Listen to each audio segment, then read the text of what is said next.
Well, to your point, the civility ship sailed. That ship sailed. Okay, that's gone.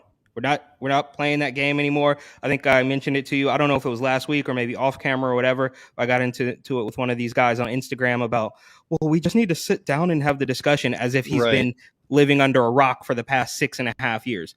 But again, I think maybe this is respect this, Eric. You have to respect this. Yeah, it does. This right here is what you have to respect.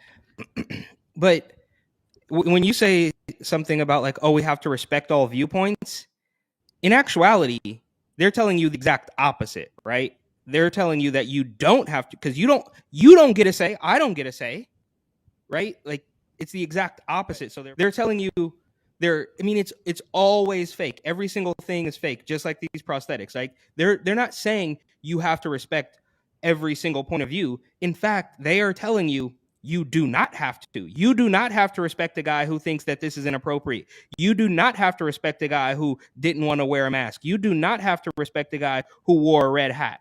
But they flip it on its head and it's all backwards. Because the point they're trying to make is you have to accept what we say, not all viewpoints. Do you think you could go?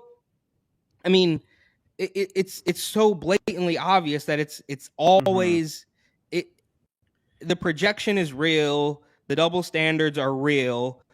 Do you think that when they tell you, well, you have to respect it, do you think for 1 second, if you said we should, for the sake of argument, I'm not trying to put words in your mouth, but for the sake of argument, we should do away with the minimum wage and we should, you can start spouting off all these conservative, fiscally conservative talking points. Do you think they would say, oh, well, I respect all that viewpoint? No way. Yeah, exactly. If you had a teacher coming in with a MAGA hat and a Blue Lives Matter shirt coming into the school board in Ontario, they'd be like, nope, too political, shut this down. Yep.